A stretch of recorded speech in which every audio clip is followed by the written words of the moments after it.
नमस्कार, स्वागत आप सभी का। और आप देख रहे हैं राहुल सिंह शेखावत लाइव।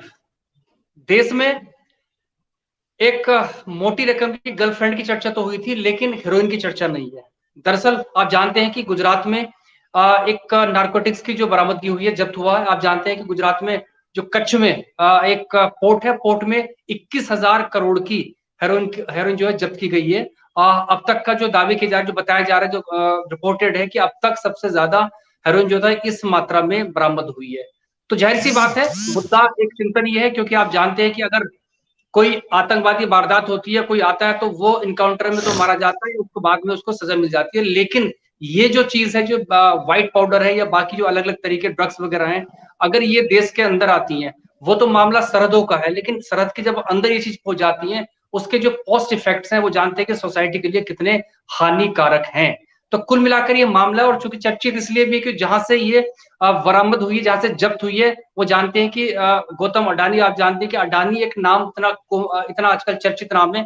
तो उस पोर्ट का जो संचालन है वो अडानी करते हैं। कहा जाता है कि प्रधानमंत्री से काफी नजदीकियां हैं।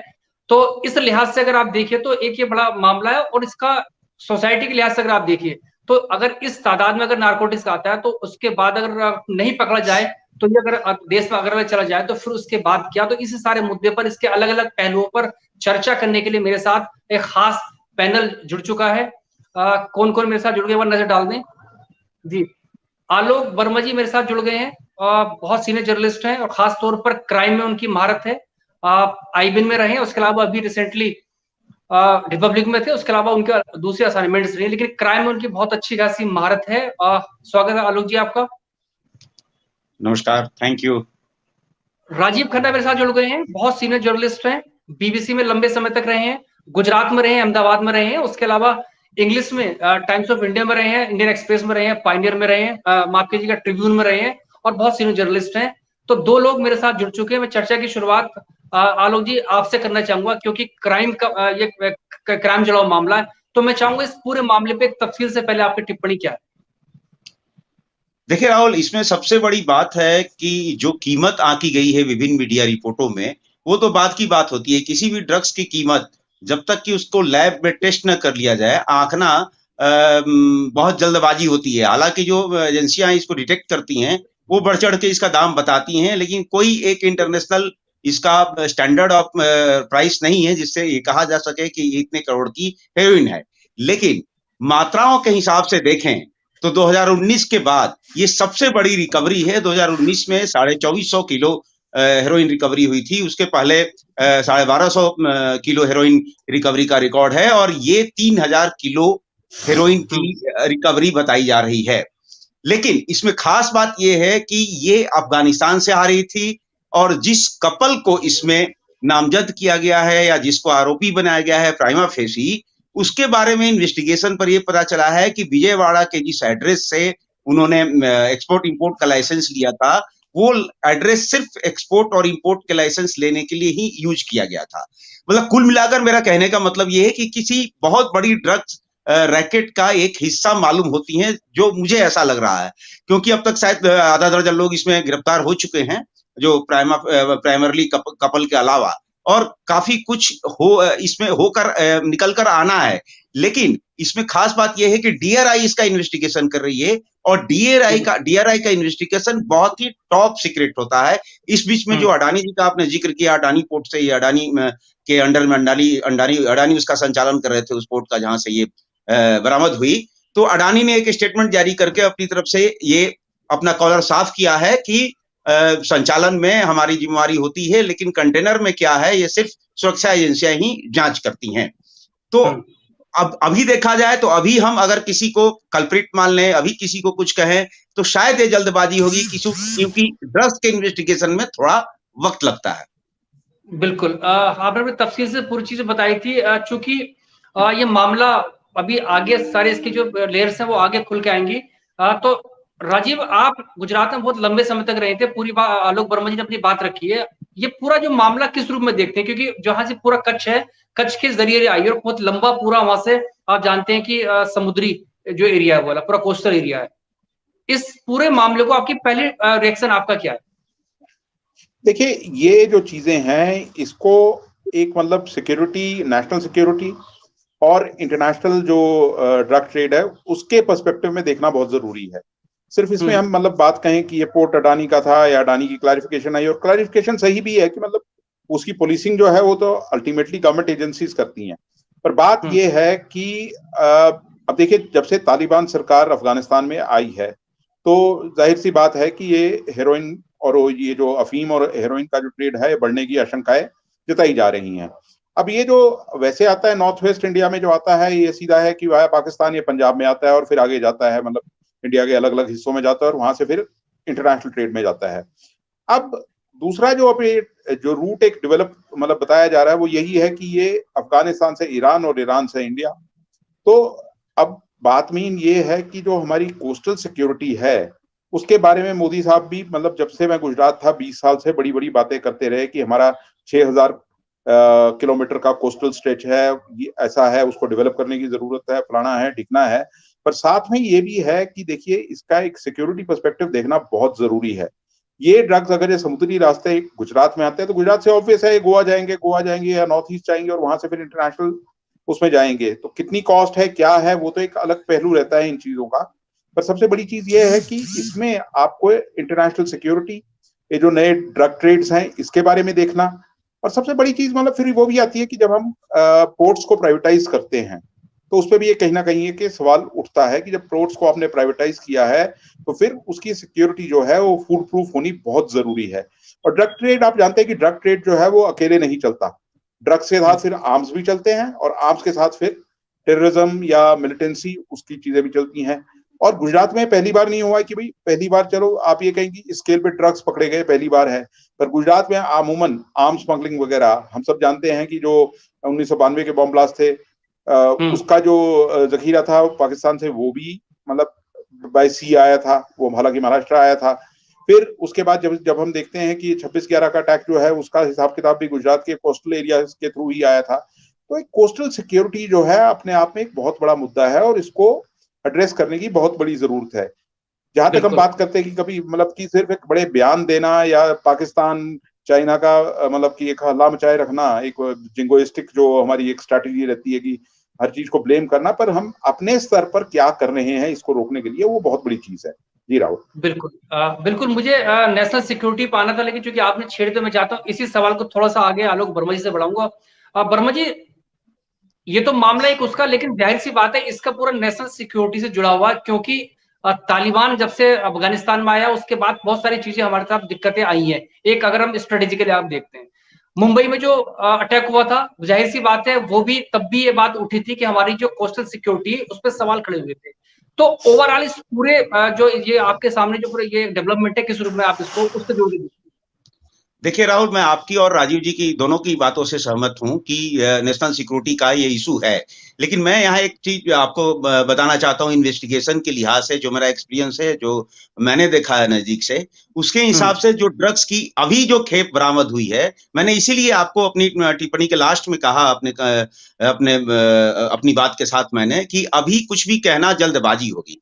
अभी नार्को टेररिज्म से इसको नहीं जोड़ा जा सकता, अभी इसको बहुत सारी चीजों से नहीं जोड़ा जा सकता। इस बीच में आपको ये जरूर बताना चाहूंगा कि हम लोग वर्ल्ड ड्रग ट्रेड के अगर उसमें देखें कटोरे में, तो हम लोग सैंडविच हैं। यानी एक तरफ हमारा गोल्डन क्रिसेंट है, तो एक तरफ हमारा गोल्डन ट्रायंगल है। गोल्डन ट्रायंगल का मतलब म्यांमार और दूसरे देश हैं, तो दूसरी तरफ ईरान, अफगानिस्तान और पाकिस्तान है गोल्डन क्रिसेंट। कुछ साल पहले तक गोल्डन ट्रायंगल से ड्रग्स आता था इंडिया में, और अब गोल्डन क्रिसेंट से आता है, यानी अफगानिस्तान, ईरान, पाकिस्तान होते हुए आता है। और सबसे बड़ी बात राहुल यहाँ ये है, नेशनल सिक्योरिटी का खतरा जो है तो है ही, हमारे युवाओं के लिए भी बहुत बड़ा खतरा है, क्योंकि एक्सपर्ट्स के मुताबिक जितनी ड्रग्स, जितनी हेरोइन गुजरात में बरामद हुई है, वो 75 लाख लोगों को डोज के लिए काफी थी। 75 लाख, आप सोच सकते हैं कितनी बड़ी संख्या है। और दुर्भाग्य की बात यह है कि ड्रग्स के मामले में हमारा देश ट्रांजिट भी है, कंज्यूमर भी है, मार्केट भी है, और बहुत सारी चीजें हैं। तो कुल मिलाकर हम वनरेबल हैं, और बिल्कुल राजीव जी का इशू, राजीव जी ने जो मुद्दा उठाया कि जब हम बार बार ड्रग्स के खेप को देखते हैं तो अधिकतर कोस्टल गार्ड या एयर के माध्यम से ड्रग्स की स्मगलिंग होती है, इसलिए उस तरफ ध्यान दिया जाना जरूरी है। लेकिन साथ साथ इसको मैं आपको ये भी बताऊंगा कि जो डोमेस्टिक ड्रग स्मगलर्स हैं, जो कभी वेस्टर्न यूपी या राजस्थान या मध्य प्रदेश में जिनका अड्डा होता था, वो इसी देश के नॉर्थ ईस्ट में जा चुके हैं। यानी कि नॉर्थ ईस्ट में वो अफीम की खेती करते हैं, अफीम से ही आप जानते हैं बेसिक रॉ मटेरियल अफीम से ही शुरू होता है, तो वहां पर भी ध्यान देना जरूरी है। तो ड्रग्स के मामले में मैं कहूंगा, मैं इसको अभी हथियार से, नार्को से, टेररिज्म से नहीं जोड़ूंगा, लेकिन नेशनल सिक्योरिटी के मामले में दोनों तरह से एक खतरा है, हमारे युवाओं के लिए भी और सुरक्षा के लिए। बिल्कुल, आपने जो बात कही, मैंने अपनी ब्रीफ में बात कही थी कि अगर सपोज कोई आतंकवादी हमला है या कहीं से कोई घुसपैठ होती है, तो उसमें तो संभवतः जो टेररिस्ट है वो हो सकता है कि इनकाउंटर में मर जाए या बाद में उसको पकड़ के उसके बाद उसको फांसी मिल सकती है। लेकिन ये जो मामला बड़ा गंभीर है, क्योंकि ये अगर सोसाइटी के अंदर पहुंच जाए, राज्य के अंदर पहुंच जाए, देश में अलग अलग हिस्सों में पहुंच जाए, जैसा आपने कोट किया कि 75 लाख मतलब डोज इसमें हो सकती थी। So it's a very serious thing, क्योंकि सवाल ये एक बहुत बड़ा महत्वपूर्ण सवाल है, क्योंकि अल्टीमेटली पूरी पीढ़ी हमारी, पहले भी दिक्कत है, कोई ऐसा नहीं कोई आज पहला है, एक पीढ़ी की पीढ़ी इसमें खत्म होती है, परिवार खत्म होते हैं। राजीव खन्ना, ये बड़ी महत्वपूर्ण बात भी है, क्योंकि मैंने आपसे पहले जैसे उनको मैंने ब्रीफ पहले कहा, आलोक वर्मा जी का क्राइम में एक पूरी उनकी महारत हासिल है। मेरी इस मामले में बड़ी क्राइम पर चूंकि पत्रकारों रखता हूँ, लेकिन चूंकि पॉलिटिकल जर्नलिस्ट रहा हूं, तो इसलिए सीखने के जानने के लिए मैं थोड़ा सा लालू जी से हमारा मार्गदर्शन होगा। राजीव, ये तो ठीक है, पकड़ी गई है, जब्ती गई है, इस पर आप जाहिर सी बात है कहीं ना कहीं, लेकिन सर्विलांस में हमारे सवाल कहीं ना कहीं सवाल ये बार बार उठते, जब भी घटनाएं होती है तो पकड़ में आ गई, सपोज अगर ना पकड़ा जाए, तो कहीं आपको लगता है कि सर्विलांस सिस्टम हमारा ये जो पूरा जो इंटेलिजेंस है, ये एक बहुत बड़े उस पर सवाल खड़े होते हैं। देखो राहुल, इस बात पे आगे टिप्पणी करने से पहले मैं एक चीज आपको बताना चाहूंगा कि पिछले कुछ समय से मैं काफी स्टडी कर रहा हूँ ड्रग्स को लेकर, खासतौर पे मतलब जो युवाओं में जिस तरह बात की आलोक ने कि जब ये लेते हैं क्या हालत होती है, परिवार कैसे बर्बाद होते हैं और ये पूरा नेक्सस कैसे चलता है। हालांकि मेरा ज्यादातर स्टडी का एरिया जो है नॉर्थ ईस्ट का ना होकर इधर पंजाब साइड का है, जो कि बहुत ही ज्यादा ड्रग अफेक्टेड एरियाज हैं ये।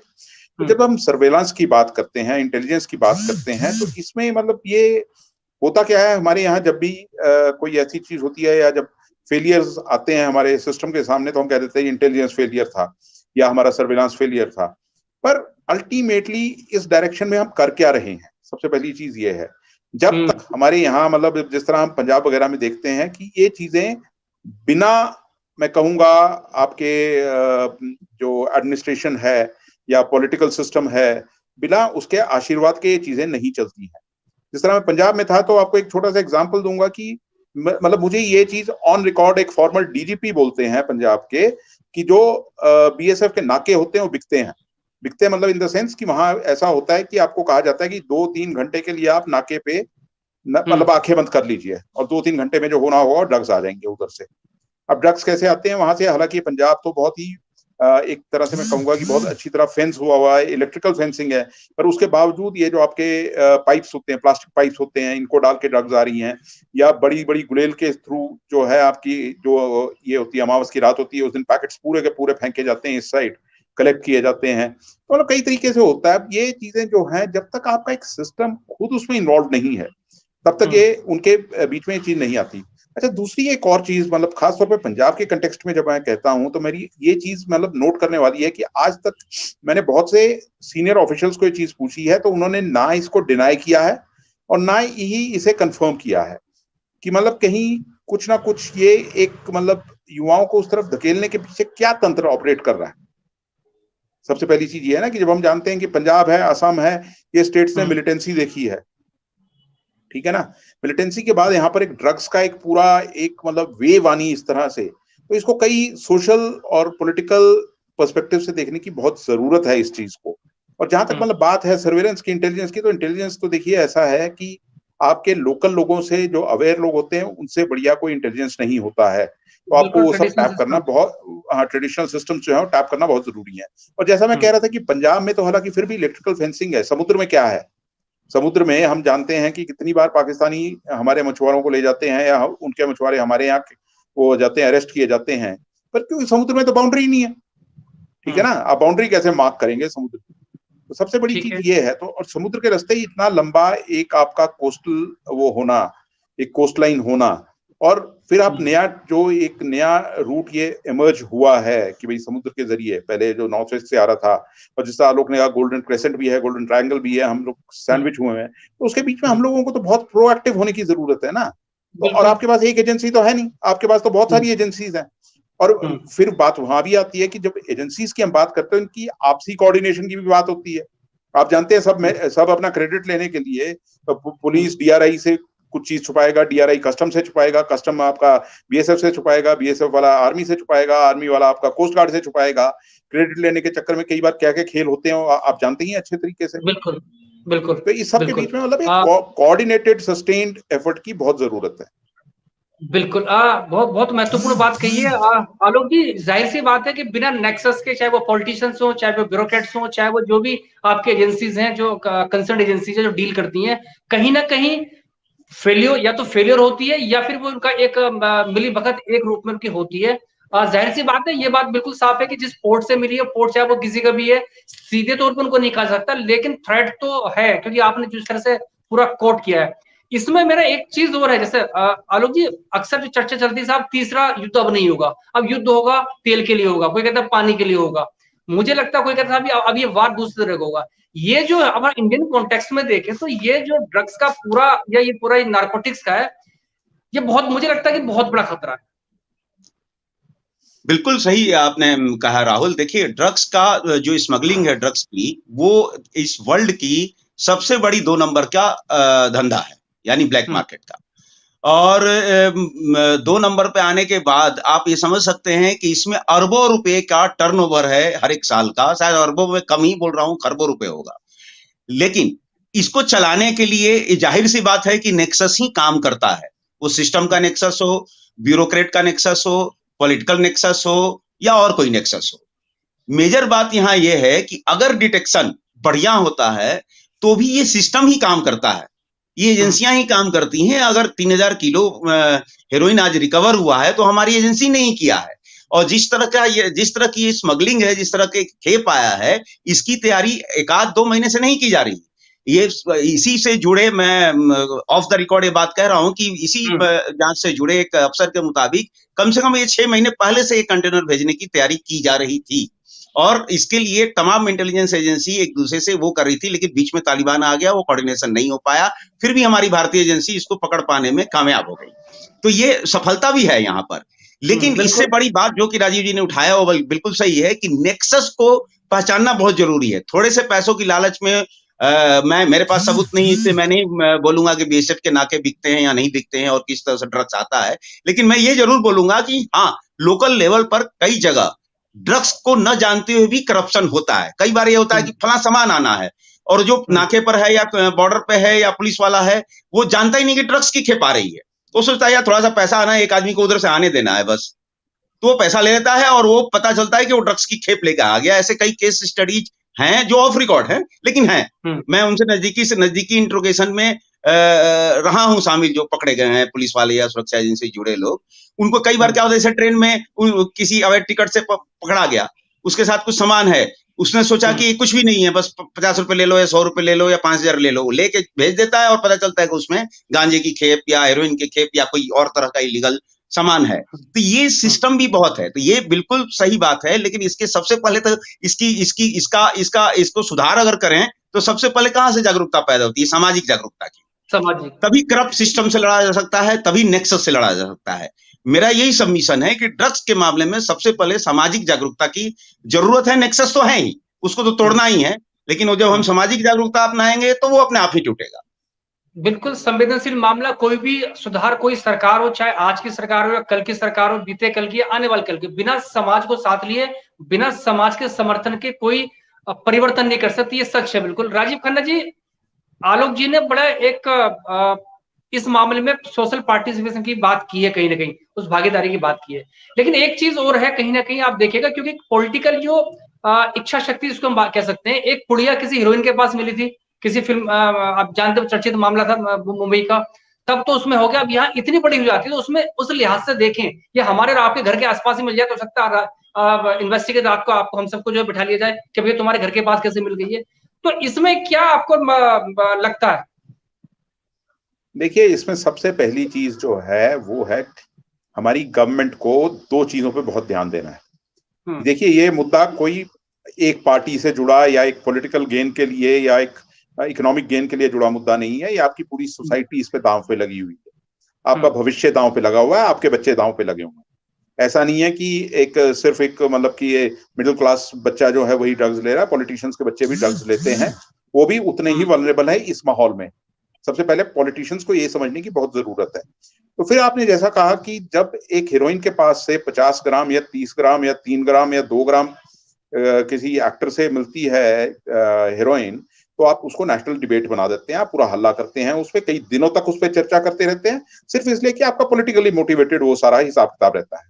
दूसरी तरफ जब इतनी बड़ी खेप पकड़ी जाती है, मैं ये नहीं कह रहा कि भाई इसमें जो अडानी का कहीं फॉल्ट है या कुछ भी है, पर एक ट्रांसपेरेंट तरीके से इस पे डिबेट होना तो जरूरी है ना। आप खबर को दबाएंगे तो मतलब क्या दबा रहे हैं? खेप पकड़ी गई है, खेप उसको आप डिनाई नहीं कर सकते। ड्रग्स थी, अब वो आलोक जी की बात से मैं सहमत हूं कि अभी उसको मतलब टेस्ट करना बहुत जरूरी है, कितनी पोटेंट थी, क्या कॉस्ट थी, कितनी वो थी, पर फिर भी ड्रग्स थी।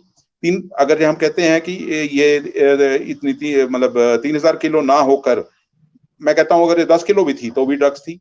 तो इसको एक ट्रांसपेरेंट तरीके से इस पे डिबेट होना, इसके विभिन्न पहलुओं पे, जिस तरह अब हम बात कर रहे हैं कि देखो ये जो चीज है जब ये समाज में जाती है, मैंने देखा है, मैं आपसे शेयर करना चाहूंगा कि पिछले साल की बात है, मैं किसी कोर्स में था जहां पर मतलब हमारा जो मकसद था वो ये था कि ड्रग एडिक्ट्स को या ड्रग डिपेंडेंट्स को, एडिक्ट्स भी गलत वर्ड है, ड्रग डिपेंडेंट्स को, सब्सटेंस यूजर्स को कैसे आइडेंटिफाई करना समाज में और उनको काउंसलिंग कैसे करना, सिर्फ इसलिए कि आप अपना एक इलाज करवाइए, उसके ये मैं ट्रेनिंग ले रहा था। तो मेरे साथ एक लड़की थी और आपको मैं बताऊं वो 27 साल की लड़की थी।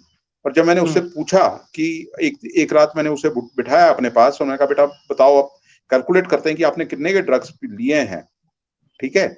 तो वो लड़की 2 करोड़ से ऊपर के ड्रग्स 27 साल की उम्र तक पी चुकी थी।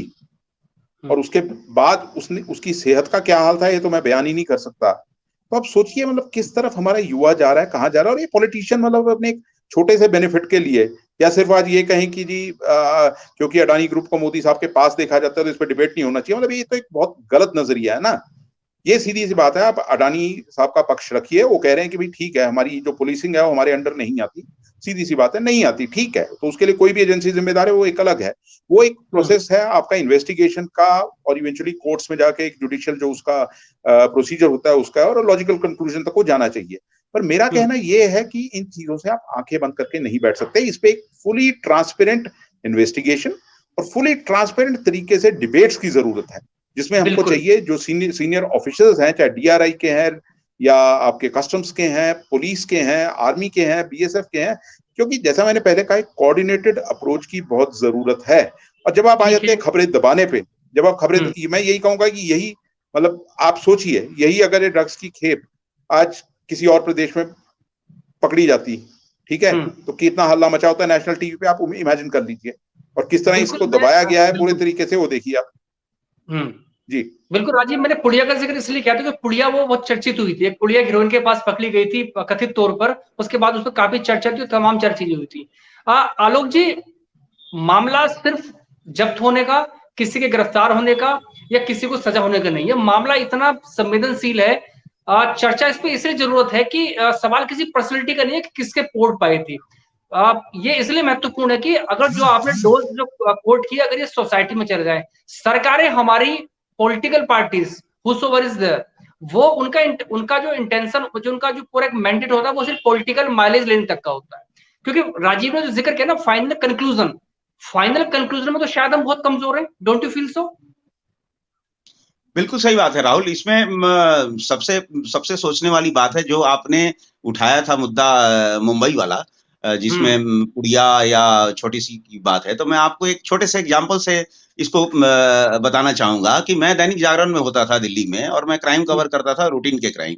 तो उस समय एक प्रेसिडेंट स्टेट में सेंधमारी हो गई थी, तो मैंने वो खबर लिखी और फाइल कर दिया। दूसरे दिन मैंने खबर देखी, दैनिक जागरण के फ्रंट पेज पर, फ्रंट मतलब बैनर बना हुआ था, बैनर मतलब आप समझ रहे हैं ना, मेन हेडलाइन बना हुआ था। तो वो मैंने अपने चीफ रिपोर्टर से पूछा, जो सिटी के हमारे चीफ रिपोर्टर थे, कि सर ये तो सेंधमारी की खबर थी। आपने इसको फ्रंट पेज पर दे दिया और मेरी बाईलाइन भी दे दी, मेरे लिए तो खुशी की बात है, लेकिन ऐसा क्यों सेंधमारी की खबर को? तो वो मुझसे बोले कि बेटा ये प्रेसिडेंट स्टेट में चोरी हुई है, इसलिए ये फ्रंट पेज की खबर है। तो वो बॉलीवुड में छोटी सी पुड़िया थी, इसलिए चर्चा उस पर ग्लैमरस ज्यादा था। सेलिब्रिटीज के यहाँ ड्रग्स का पाया जाना, समाज को आईना दिखाना जरूरी था। और प्लस सुशांत सिंह राजपूत की मौत से वो मामला शुरू हुआ था, जिसमें कई पेंच फंसे हुए थे, कई पॉलिटिकल इंटरेस्ट फंसे हुए थे। वो मैं किसी पार्टी का नाम नहीं ले रहा, हर एक पार्टी का इंटरेस्ट फंसा हुआ था, और उस वजह से उसका डिबेट या उसकी वो चीजें जारी हो गई।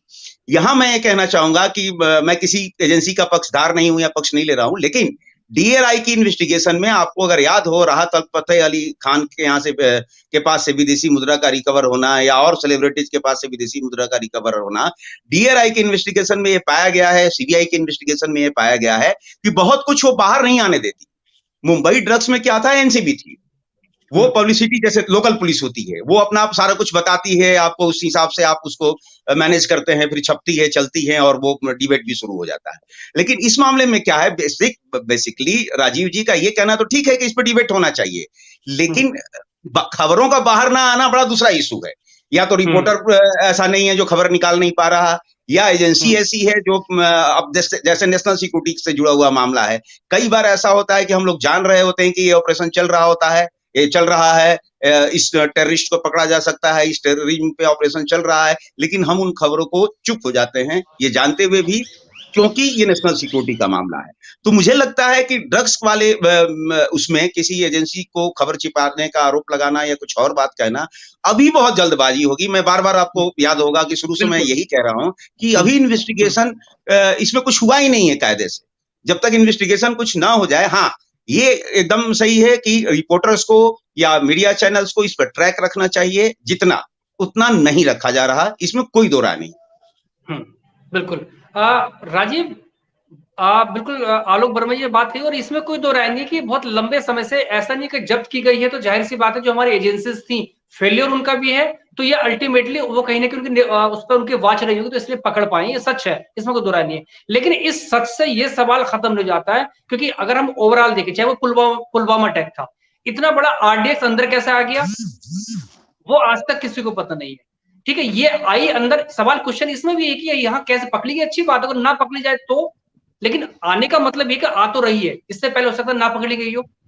तो ये बड़े गंभीर सवाल है। तो मैं इंटेलिजेंस पे मैंने इसलिए जो सवाल किया था वो इसलिए किया था। इसमें दूसरा एक बड़ा दिलचस्प चीज है, अगर हिंदुस्तान में हमारे देखें, हमारे यहाँ इंटेलिजेंस एजेंसियों में जो मूल कैडर वो तो अलग बात है, बाकी ऑफिसर जो है डेपुटेशन बनाए जाते हैं, क्योंकि हमारा वो ढर रही ऐसा नहीं है इंटेलिजेंस में।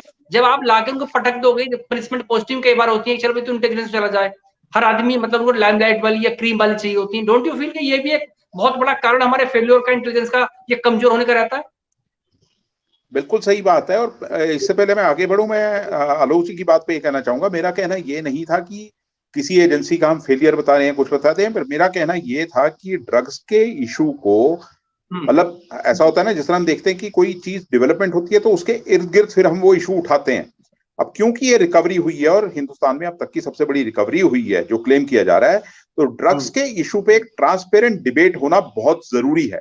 और मेरा कहने का मतलब ये है कि एक सोशल कंटेक्स्ट में होना बहुत जरूरी है, क्योंकि ये ड्रग्स, जैसा आपने कहा कि अभी पकड़ी गई हैं और आगे निकल जाती तो, और सपोज ये हमारे डोमेस्टिक कंजम्पशन के लिए होती तो आप समझ रहे हैं ना कि मतलब कहाँ जा रही है ये बातें जो हैं हमारी। और मतलब मैं आपसे कहना चाहूंगा कि बहुत ही भयावह स्थिति है ड्रग्स की। मतलब जब आप देखते हैं स्टेट्स जैसे जम्मू कश्मीर में कंजम्पशन देखिए, आप पंजाब में कंजम्पशन देखिए, मतलब यहाँ तक कि इवन, मैं नाम नहीं लूंगा, पर सरकारी जो एजेंसीज हैं उनके लोग भी ड्रग मतलब डिपेंडेंट्स बन चुके हैं। तो कितनी मतलब डेंजरस सिचुएशन है, वो चीज की बात कर रहा हूँ। और जहां तक आपने कहा कि इंटेलिजेंस वगैरह, मतलब हमको एक इंटेलिजेंस को, या देखिए एक चीज हमको जाननी होगी कि समाज में हर आदमी की जरूरत है और उसको हमको डिग्निटी देनी ही होगी। अब अमूमन आपका बिल्कुल कहना सही है कि जब किसी को सीआईडी में डाल दिया जाता है या कुछ कहा जाता है, मतलब जैसे पंजाब में कहते थे ना कि मैं कई बार पूछता था कि आपकी ट्रांसफर सीआईडी में होगी, अब वो सीधे बोलते थे कि भाई उधर फील्ड में तो कमाऊ पुत्र चाहिए। मतलब आप समझ लीजिए वो क्या, उसका क्या कंटेक्स्ट है। पर सीआईडी का काम किसी भी कंटेक्स्ट में कम नहीं होता, ठीक है ना। इंटेलिजेंस इकट्ठा करना वो किसी भी कंटेक्स्ट में कम नहीं होता। पर हर एक को एक आपको डिग्निटी देना और उसकी जरूरत को बिल्कुल ऑनर करना वो बहुत जरूरी है। और उस सिस्टम में एक मतलब ओवरऑल की बहुत ज्यादा जरूरत है हमको। जो मतलब अब वो कैसे होता है, पुलिस रिफॉर्म्स आते हैं या बाकी एजेंसियों में जो रिफॉर्म्स आते हैं वो कैसे आते हैं वो एक अलग मुद्दा है। पर हमारे को इंटेलिजेंस को मतलब इग्नोर करना तो आज के परिप्रेक्ष्य में, जिस तरह आप कह रहे हैं कि अब जो कह रहे हैं कि अब अगली लड़ाई जो है वो एक एरियल वॉरफेयर या लैंड वॉरफेयर ना हो के आप ड्रग्स से आप किसी को खत्म कर रहे हैं। आप किसी भी देश को, समाज को आप खत्म कर सकते हैं, वहां पर ड्रग्स आप इंजेक्ट करना शुरू कर दीजिए। युवा आपने खत्म कर दिया, एक पीढ़ी नष्ट कर दी, तो क्या रह गया वहां पर? वो चीजें आप देखिए ना। तो उस कंटेक्स्ट में इन चीजों को देखना बहुत जरूरी है। और इंटेलिजेंस तो सुप्रीम इंपॉर्टेंस इस टाइम देना एक चीज है, उसको मॉनिटर करना दूसरी चीज है, और उसको एक तरह से अकाउंटेबल बनाना वो एक तीसरी चीज है। क्योंकि हम हल्ला मचाते हैं कि इंटेलिजेंस फेलियर था, इंटेलिजेंस फेलियर था, कितने हेड्स रोल होते हैं, बात ये है ना। और ये मामला जब, क्योंकि हर प्रदेश में या हर मतलब देश में ये सीधा सीधा जाके जब होम मिनिस्ट्री, डिफेंस मिनिस्ट्री इनसे होता है तो ये और भी ज्यादा संगीन हो जाता है मामला। तो इसको मतलब अकाउंटेबल बनाना जो भी है लोगों को, वो बहुत जरूरी है। उसको ना कि उसको कि किसी तरह की प्रोटेक्शन दे के कुछ और करना, मतलब हम देखते हैं वो चीजें। अब आप देखिए फिर वो सवाल उठते हैं, तो फिर मतलब जो सवाल उठाए वो, अब सवाल उठाना, देखिए हम लोग पत्रकार हैं, ठीक है, जहां तक नेशनल सिक्योरिटी की बात है हम लोग बिल्कुल, उसमें कोई दो राय नहीं है कि नेशनल सिक्योरिटी जो है सुप्रीम इंपॉर्टेंस है हमारे लिए, सबके लिए। पर अपने अंदर के फेलियर्स पे सवाल उठाना हमको, आप उसके बाद आप ब्रांड करें कि आप एंटी नेशनल हैं या आप फला हैं या ढिकना है, वो अप्रोच जो है सरकार की ओर से या सरकार या बाकी लोगों की ओर से, वो बिल्कुल गलत है। वो जो एक पूरा का पूरा तंत्र जो चल रहा है, जो मतलब सरकार को सपोर्ट करने वाला तंत्र जो है बाहर से, उस तरह का तंत्र जो चल रहा है, और उसको इस तरह का ब्लेम करना कि जो लोग सवाल उठा रहे हैं, भाई सवाल उठा रहे हैं, मैं और आप अपने लिए नहीं उठा रहे, इस समाज के लिए उठा रहे हैं। क्योंकि पत्रकारिता इस समाज में एक हमारी एक जिम्मेदारी है पत्रकारों की। और एक युवाओं की पूरी पीढ़ी को बर्बाद होते देखना, मतलब उससे बड़ा, मैं कहूंगा उससे बड़ा कोई अपराध नहीं होगा अगर हम लोग वो करते हैं। जी राहुल। बिल्कुल, ये सच्चाई है आलोक जी। राजीव भाई ने पूरी बात रखी, तो इसमें एक बाइंडर टिप्पणी मैं आपके लूंगा। कुल मिलाकर इस सारे मामले में आपको लगता नहीं है, क्योंकि पूरा ये कोस्टल लाइन हमारी है, क्योंकि ये देखो, चाहे वो आपका मुंबई अटैक रहा हो या अब जो ये हमने जब्त किया, और हमारी जो एजेंसी है जिसमें कोई दो राय नहीं है, उन्होंने पकड़ा, इसको जब्त किया है तो अच्छी बात है, लेकिन फेल्योर भी उनके खाते में आएगा। और ये लोकहित के नाम पे या सिक्योरिटी के नाम पे जो आप जानते हैं कम्बल डाला जाता है। सरकारें किसी की भी रही हो, ये भी सच्चाई है, किसी के नाम पे सरकारें जो अपना छुपाना चाहती हैं। तो क्या आपको लगता नहीं कि कोस्टल जो लाइन हमारी है, इसका सिक्योरिटी का मुझे लगता है वक्त आ गया है इस पर, क्योंकि अभी तक हम बॉर्डर फेंसिंग कर देंगे, उसके लिए हमारे पास रडार होंगी, हमारे पास ये होगा, बट ये कोस्टल लाइन जो हमारी पूरी इतनी लंबी चौड़ी है, उस पर ध्यान देने की जरूरत है। इसको आप बिल्कुल, आपकी बात में सहमति व्यक्त करता हूं राहुल। आपको अगर याद हो तो मुंबई अटैक के बाद कोस्टल सिक्योरिटी की बहुत सारी बातें चली थी, सरकारी स्तर पे बहुत सारी घोषणाएं हुई थी। और अगर आप अभी जाएंगे, मैं तो गया हूं, मैंने देखा है गोवा में, दमन में और दूसरी जगहों पर जहां समुद्री इलाके हैं, जो पुलिस की बोट है, यानी जो पेट्रोलिंग की बोट्स हैं जो रखी गई थी कि सिक्योरिटी ये घूमती रहेंगी, देखती रहेंगी, वो आपको आश्चर्य होगा कि वो खड़ी रहती हैं। इवन बनारस के गंगा जी के पास भी चले जाइए तो आप पुलिस के बोट को आप खड़ी वहीं एक जगह पे बांध के वो खड़े हो जाते हैं, जाके अपना चाय पीते हैं, इधर उधर घूमते रहते हैं। और जब कोई पुलिस ऑफिसर आता है, जैसे आप गए, पुलिस ने कहा कि मैं आपका बोट देखना चाहता हूं, तो अचानक उनके पास मैसेज पहुंचेगा, फिर वो एक्टिव हो जाएंगे, लगेगा कि हाँ। तो इसमें कोई दो राय नहीं कि कोस्टल सिक्योरिटी को बिल्कुल ही लो इंपॉर्टेंस दिया गया है। दूसरी बात जो राजीव जी ने भी रखी, आपने भी रखी और मैंने भी रखी, ड्रग्स की जो बात है, एक एजेंसी की बात, तो इस देश में नारकोटिक्स कंट्रोल ब्यूरो नाम की एजेंसी बनाई गई थी ड्रग्स पे कंट्रोल करने के लिए। लेकिन उसके 10 साल बाद भी आज भी नारकोटिक्स कंट्रोल ब्यूरो का कोई अपना स्टाफ नहीं है। वो डेपुटेशन पर स्टेट से जाते हैं, जैसे एनआईए का हाल है, टेररिज्म का जो इन्वेस्टिगेशन करती है उसके पास अपना कोई कैडर नहीं है। सीबीआई का जो करप्शन पर इन्वेस्टिगेशन करती है उसका अपना कोई कैडर नहीं है। सब आईपीएस ऑफिसर जो इंडिया भर से लाए जाते हैं वो वहां भरे जाते हैं, उनका कोई इंटरेस्ट नहीं होता, उनको 2 साल 3 साल का डेपुटेशन काटना होता है, उसके बाद वो चले जाते हैं। नारकोटिक्स कंट्रोल ब्यूरो के साथ भी यही है कि कोई आदमी उसका अपना नहीं होता। अभी हाल तक राकेश अस्थाना थे, जो अब दिल्ली पुलिस के कमिश्नर बन चुके हैं, वहां एक उनके डिप्टी डायरेक्टर थे केपीएस मल्होत्रा, अब राकेश अस्थाना के साथ दिल्ली पुलिस वापस आ चुके हैं, तो उनका इंटरेस्ट अब खत्म हो गया। तो सरकार को जब तक पॉलिटिकल इंटरेस्ट चला घट के, जो राजीव जी ने कही थी बात, उसी बात को मैं दोहरा रहा हूं, पॉलिटिकल इंटरेस्ट से हटके इस पर इच्छा शक्ति जब तक नहीं दिखाएगी कुछ नहीं हुआ। जिन जिन मुद्दों पर इच्छा शक्ति सरकार ने दिखाई है वो क्राइम के मुद्दे कंट्रोल हुए हैं। बिल्कुल सही बात है। कुल मिलाकर ये कि आपसे जो है, जैसे मैंने कहा कि मैं पॉलिटिकल जर्नलिस्ट हूं, तो क्राइम के मामले में थोड़ा सा, लेकिन इस पूरे मामले में चूंकि संवेदनशील मामला है, जो मेरे डिबेट का टाइटल था कि आखिर अडानी के पोर्ट पर 21,000 करोड़ की हेरोइन किसकी, मकसद उसका ये नहीं था कि वो उन पे सवाल था, मकसद ये था क्योंकि वो एक बड़ा नाम है। ये अगर चली जाती जो आपने कोट किया, तो ये समाज के लिए एक बहुत बड़ा, देश के लिए बहुत बड़ा खतरा है। पॉलिटिकल मामला नहीं है, बहुत संवेदनशील मामला है। पूरी की पूरी पीढ़ी, हमारा पूरा जो आप मिडिल क्लास आप जानते हो, उसको पूरा उसमें ले जाता है। जैसे आपने आतंकवाद है, नए लड़कों को वो लोग टारगेट करते हैं, उसी तरह से पूरी जो पीढ़ी जो हमारी, जिससे हमें बहुत कुछ आगे देख रहे हैं, जो बहुत कुछ कर सकते हैं, उनको वक्त से पहले इस व्हाइट पाउडर है या तो उसके अलग अलग नार्कोटिक्स के जो तौर तरीके हैं या उसके जो वो है, उसका इस्तेमाल किया जाता है। तो मुझे लगता है कि वक्त आ गया है कि इस पर एक सामाजिक स्तर पर इस पर बहस होनी चाहिए, ना कि पॉलिटिकल, सामाजिक स्तर पर बहस होनी चाहिए और सरकार को इसको एड्रेस करना चाहिए। जब तो ये अच्छी बात है, लेकिन आई है ये बहुत बड़ा खतरा, और जिस तादाद में आई है, और समाज को बचाना है। और इस खतरा, ये खतरा बहुत बड़ा है। आतंकवादी आएंगे घुसपैठ में, हो सकता है मारे जाए, हाथ के बाद में फांसी लग जाए।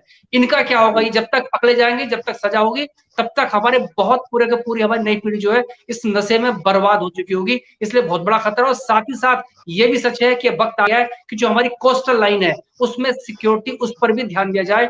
जो हमारा बॉर्डर है, फेंसिंग हो सकती है, लेकिन इस पर क्या हो सकता है, सरकारों को हमारा, मुझे लगता है इस पर सोचना पड़ेगा। कल फिर आप सबका, आप दोनों का बहुत बहुत धन्यवाद, एक बहुत ही सार्थक चर्चा और मुद्दों अपनी बात रखने के लिए। तो कल फिर दूसरे मुद्दे पर आप चर्चा होगी। तब तक के लिए नमस्कार। धन्यवाद राहुल, थैंक यू।